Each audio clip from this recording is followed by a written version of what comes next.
Hi friends, ನಮಸ್ಕಾರ. ನಾನು ಪವಿ ಮಹಿ. ಇವತ್ತಿನ ವಿಡಿಯೋದಲ್ಲಿ ಆರೋಗ್ಯಕರವಾಗಿರುವಂತಹ ಮತ್ತು ಡಯಟ್ ಮಾಡೋರಿಗೆ ಸಹಾಯ ಆಗುವಂಥ ಒಂದು ಸ್ಕಿನ್ ಗ್ಲೋಯಿಂಗ್ ಆಗುವಂತಹ ಒಂದು ಕ್ಯಾರೆಟ್ ಜ್ಯೂಸ್ನ ಮಾಡೋಣ. ಇನ್ಯಾಕೆ ತಡ, ಬನ್ನಿ ವಿಡಿಯೋನ ಸ್ಟಾರ್ಟ್ ಮಾಡೋಣ.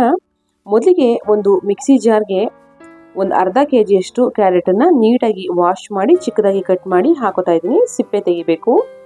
ಆನಂತರದಲ್ಲಿ ಒಂದು 2 ಇಂಚು ಶುಂಠಿಯನ್ನು ಚಿಕ್ಕದಾಗಿ ಪೀಸ್ ಮಾಡಿ ಹಾಕೋತಿದ್ದೀನಿ. 1 ಹೋಳಷ್ಟು ನಿಂಬೆಹಣ್ಣನ್ನು, ಒಂದು ಸರಿಸುಮಾರು 1 ಟೇಬಲ್ ಸ್ಪೂನ್ ಅಷ್ಟು ನಿಂಬೆಹಣ್ಣನ್ನು ಹಾಕೊಂಡು ಒಂದು ಮುಕ್ಕಾಲು ಲೋಟದಷ್ಟು ನೀರನ್ನು ಹಾಕೋತಿದ್ದೀನಿ.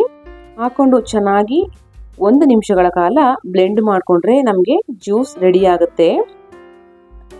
ಇದನ್ನು ಕುಡಿಯೋದ್ರಿಂದ ನಮ್ಮ ಹೆಲ್ತ್ ತುಂಬಾ ಚೆನ್ನಾಗಿರುತ್ತೆ. ಸ್ಕಿನ್ ಗ್ಲೋ ಆಗುತ್ತೆ ಹಾಗೂ ತುಂಬಾ ಹೆಲ್ತ್ ಬೆನಿಫಿಟ್ಸ್ ಇದೆ. ಇದನ್ನು ಬ್ಲೆಂಡ್ ಮಾಡಿದ ನಂತರ 1 ನಿಮಿಷಗಳ ಕಾಲ ನೀಟಾಗಿ ಫಿಲ್ಟರ್ ಮಾಡ್ಕೋಬೇಕು.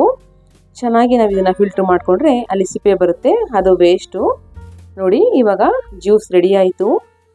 ನೀವು ಒಂದ್ಸಲ ಇದನ್ನ ಟ್ರೈ ಮಾಡಿ ಹೇಗಿತ್ತು ಅಂತ ನನಗೆ ಕಮೆಂಟ್ ಮೂಲಕ ತಿಳಿಸಿ.